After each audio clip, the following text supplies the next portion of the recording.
Hello and welcome to sunny Hungary. We are here to see great drifting, but this vlog won't be about what is happening on the track. It's more what is happening here in the paddock and outside of the track, because everybody is having interviews with drivers, with officials, but not many people are doing interviews with the spotters. Who is spotter? Spotter is one of the crucial parts of the teams. He is preparing the strategy. He's eyes of the driver, because driver cannot see everything from his car itself. He needs to have somebody who's telling him if he's in correct line, correct angle, if the diesel looks the way how judges want to see it. And now we will go and talk with the spotters and listen to them what they are going to tell us.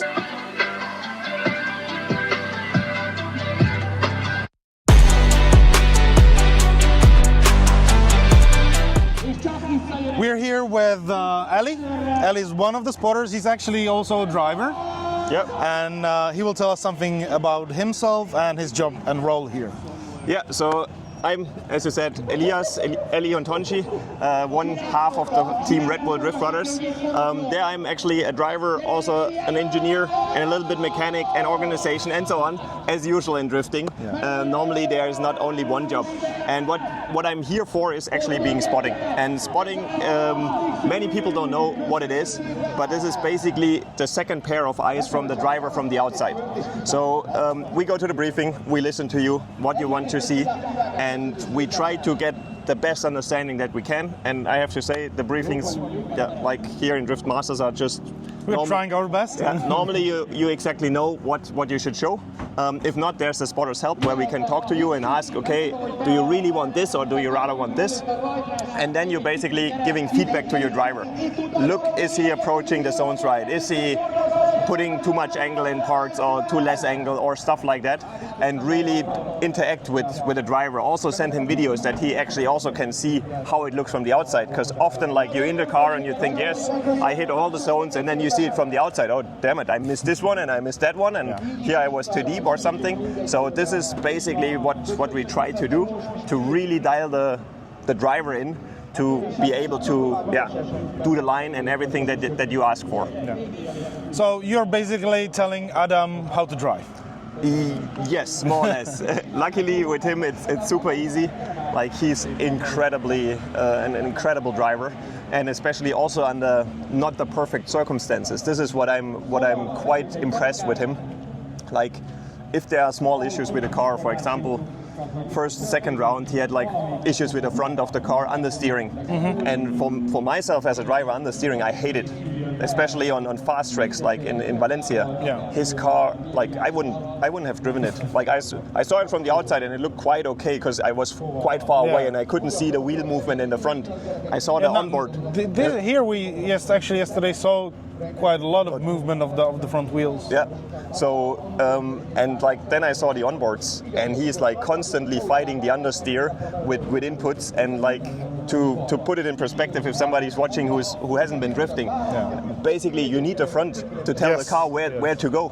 And if the front understeers, that means you lose the grip in the front, and in that moment you basically have no control where the car is going. It just you're a passenger in your car. Yeah, and he is just really calm, collected, and driving there behind somebody. And experience. Like, this is the great thing about Adam. Everybody just see young guy, but he's like very experienced driver. Yeah, he is, and he has driven so many cars, and so many also, like, don't get me wrong, but shit cars, like shit setups, anything. But that's why he has the skill.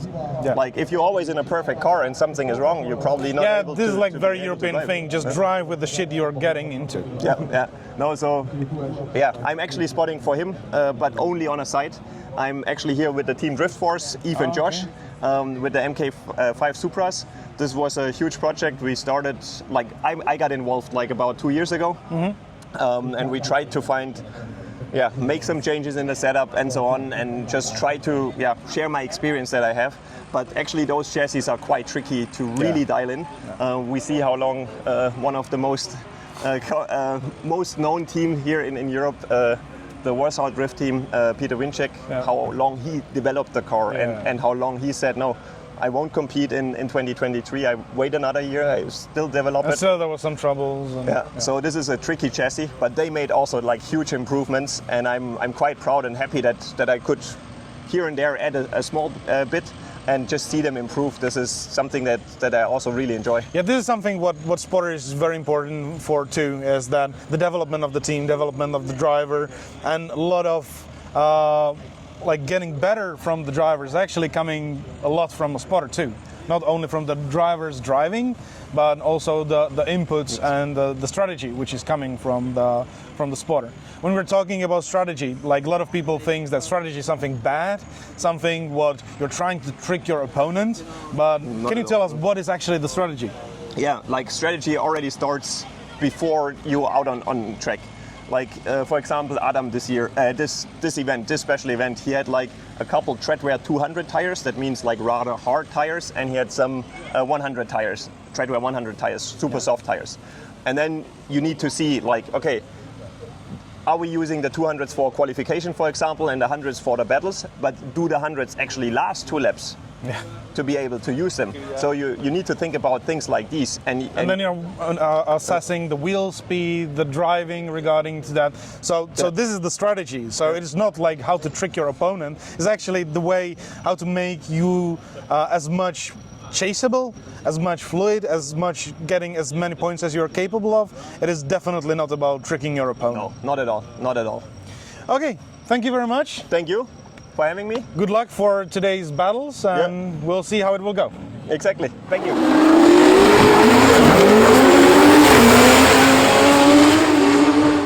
Next spotter who I would like to speak with is Olaf, but I know Olaf more like a judge than like a spotter. We've been judging many years with together.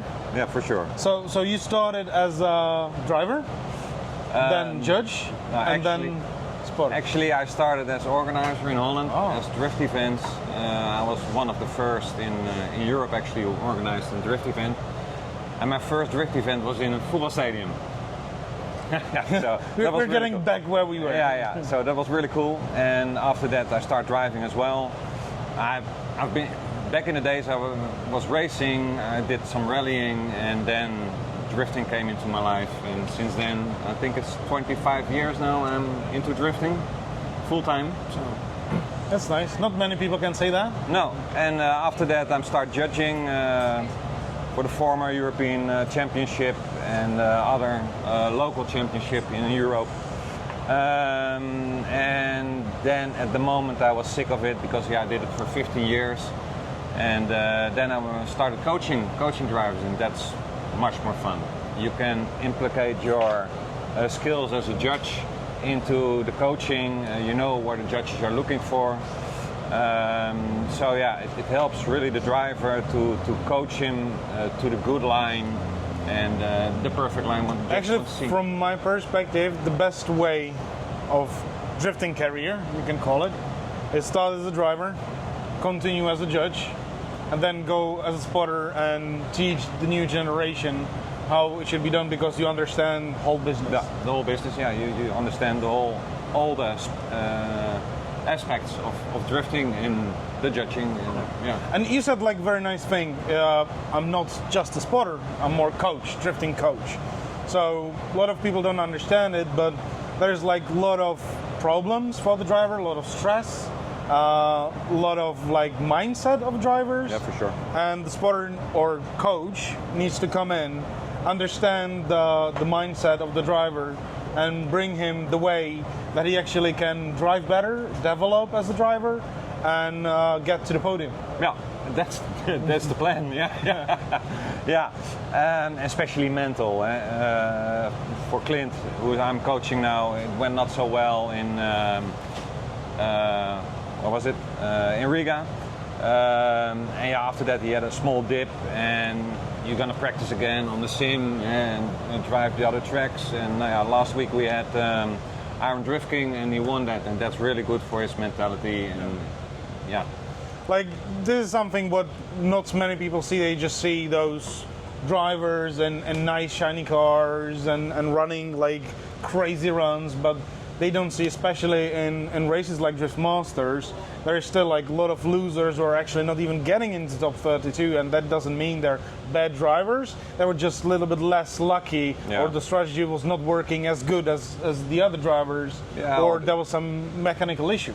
Yeah, or the track doesn't suit him, or whatever. But it is small, tiny details which can just push you out of the competition, and then you go into any other one, and you're just smashing in and winning it. You start all over again, and you're going to build it up. And what I said, the one track suits a driver better than the other track. So. And how when you see that this track does not fit your driver, how you're trying to help him to actually find the way how to go on the track? You pinpoint some areas. For example, this track here, Maria Poch, first corner is really important to get from the first clip to the second clip. And a lot of drivers were cutting the first corner, but it's more nice and better to get to clip 2 to get a wider line. So the wall is not coming so quick to you, and you can aim at the wall. That specific points we work on. I look at his first 2 runs. I'm not saying too much, I'm only observing, and then we're going to start building it up. Okay, you can improve there, and maybe the transition a little bit later or earlier over there. You look at other drivers, especially James Dean, Piotr Węciek, they're almost in round 2 or round 3, they all. And then it is just like baby steps to get into. Not all in once. Don't give them all the information in once, because they can handle it all specific points, and then at the end I hope we get to the perfect lap. I hope for that too. This is something what judges just want to see. We don't care who will do the perfect lap. We just want to see that. So thank you very much. You're welcome. Good luck with today. Yeah, you too. Thank you. And we will see how this all will end. Okay. See you later.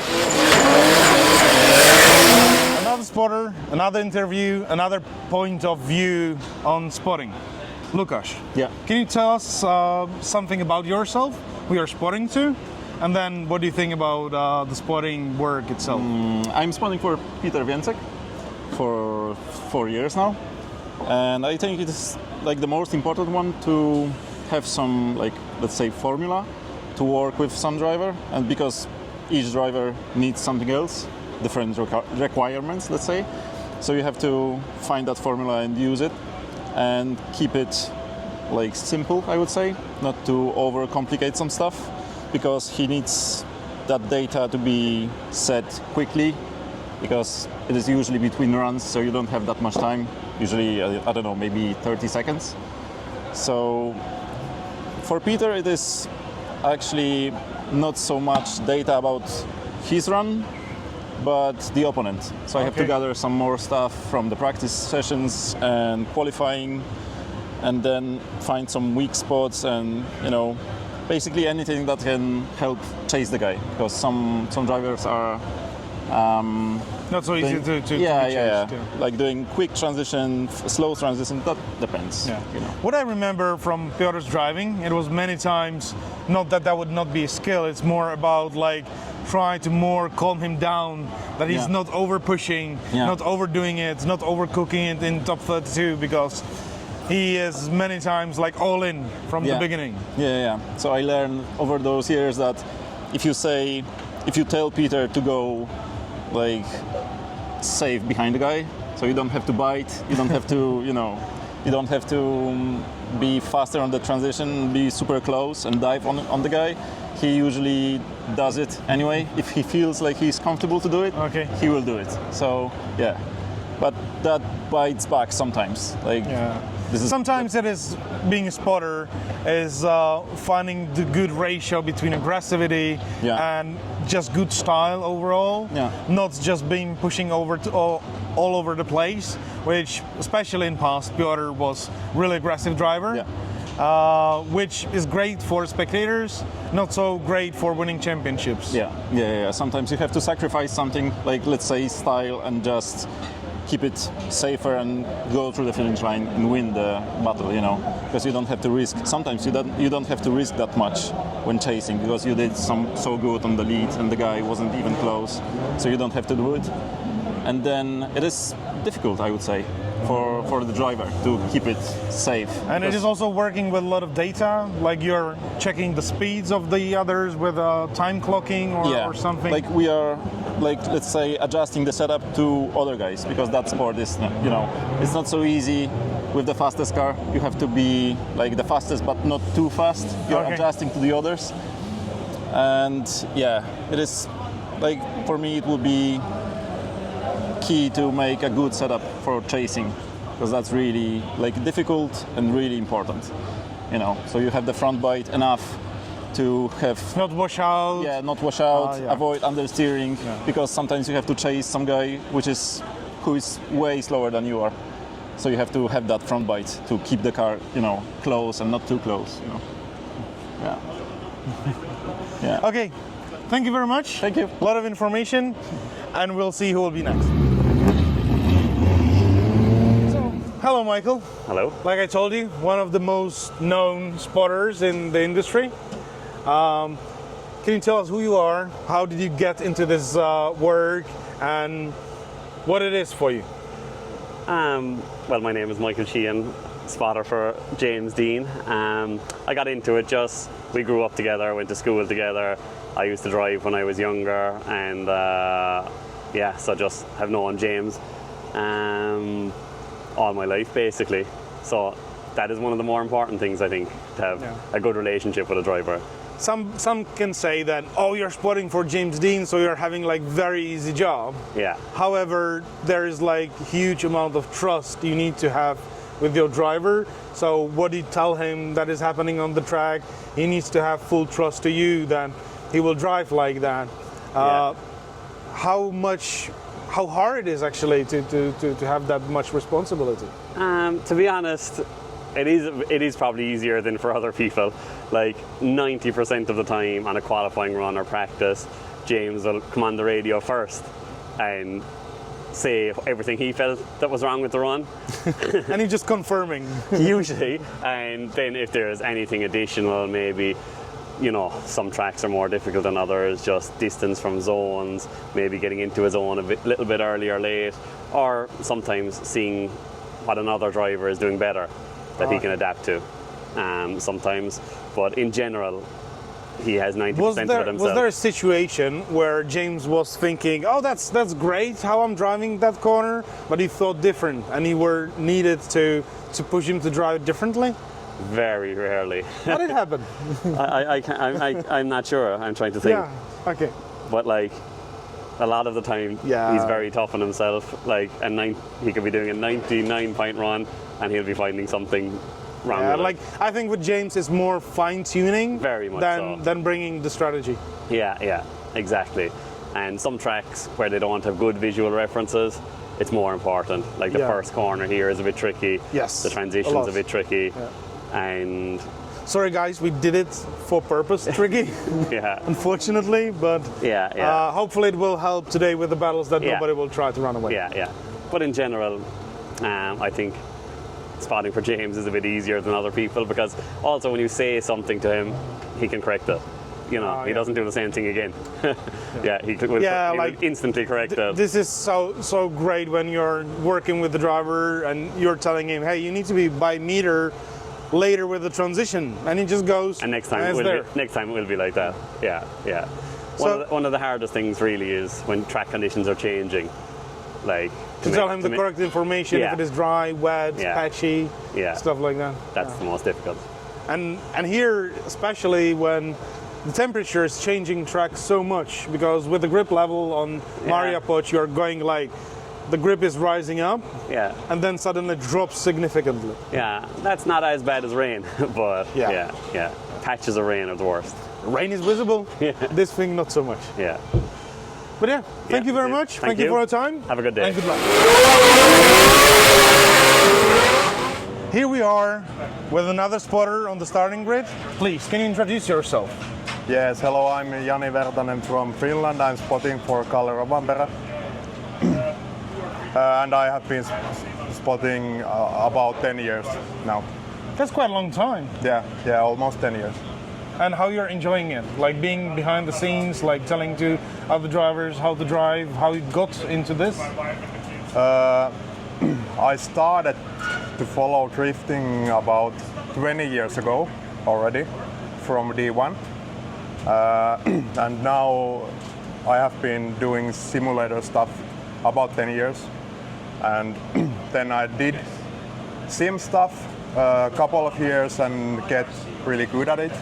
And then the first real life driver asked me to do spotting for him, and then I did a couple of years, and then another driver, and Okay, so it started to add up? Yeah. Like that's nice proof that actually virtual drifting Yeah. is really good base, not only for the drivers themselves, but also for spotters, judges. We are using it as a tool to teach new judges how to judge, because the Yeah. movements of the cars in the battle are very similar to real life. Yeah. And you can teach a lot or learn a lot Yeah. from the virtual drifting. Yeah, That's yeah, sure. really nice. And can you tell us what you're actually doing as a spotter? so when we arrive to competition, first I will help my driver to get that as close as possible, that 100-point run, to do all the driving technique and the other stuff. And with Kalle it's pretty easy compared to some other guys. But after that, I'm mainly focusing the other drivers only. What Like- they do, who will. Okay, and how to adapt to their Yeah, driving, yeah. what for being prepared to. Yeah, their driving techniques, different places, and their pace, and what to avoid, and you know. Yeah. From what I can see from Kalle's driving, he's an amazing driver. However, sometimes it looks that the hardest part of the job is just dial him down a little bit. Yeah, That he's not over pushing Yeah, it. it has been. But we talk about pretty much that from last year, Okay. before the Poland, and the Poland was really nice. Oh, If you- Poland yeah. was amazing. Yeah. Like, it was really good qualification run. Afterwards, the engine Yeah. did not Yeah. hold up. So Yeah, he has that so-called step-up game.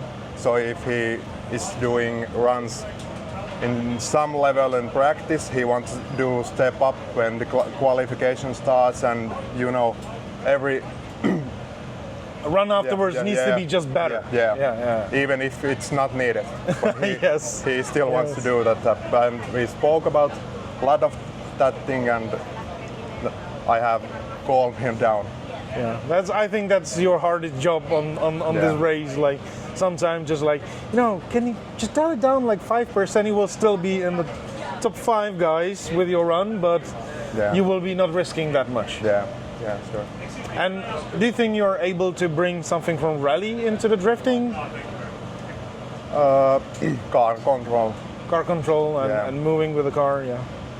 And when you're working with other drifters, it's the same thing with Kalle, or it is somehow different? It's more higher level. Yeah. And I'm doing a lot of setup testing in sim with this car, every gear ratio stuff and everything. Okay. Everything is tested. Hey man. Hi.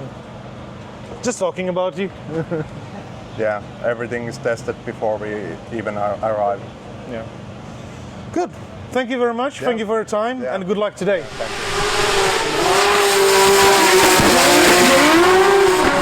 Another spotter, another big name on the field, which is not known completely to the spectators.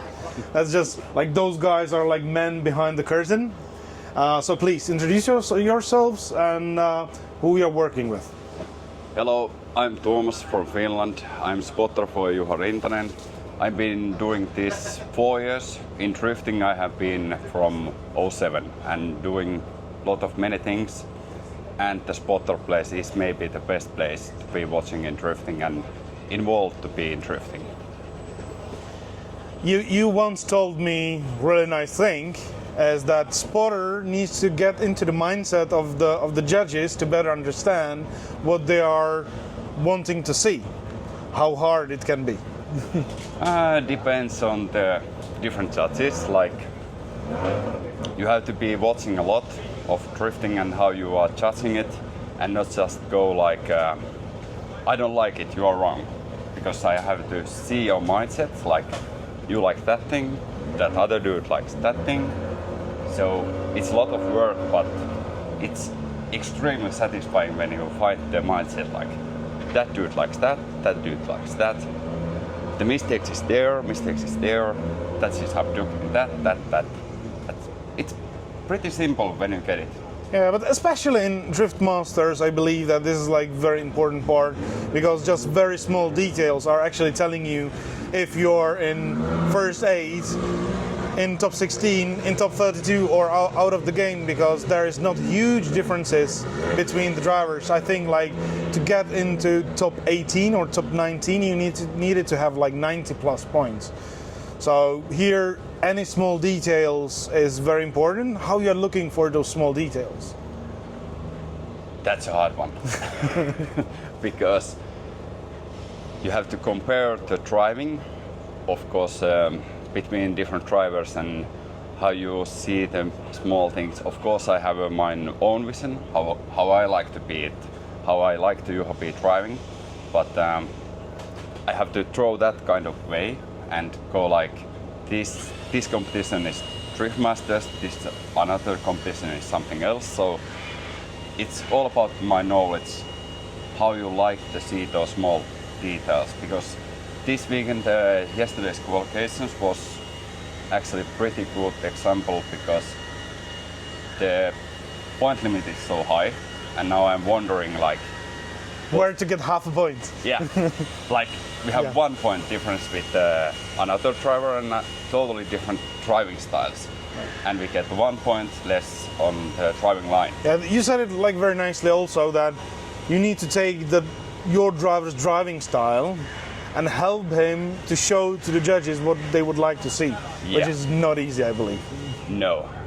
Luckily, I like Juha's driving style its own way. Of course, there's minor things that could be improving, and I know we are lacking kind of couple points, but I think that Juha is able to give a good show because of his driving style. So I like to push him a little bit, like, don't do that, keep that, even I know that it's basically kind of wrong, but he will handle it because I tell him, there's the point, go there. So sacrificing half a point to get a point, basically. Yeah. Okay, thank you very much. It was a pleasure. Thank you. And let us know if you would like to have something similar or different spotters, interviews with the drivers. Let us know in the comments, and see you next time.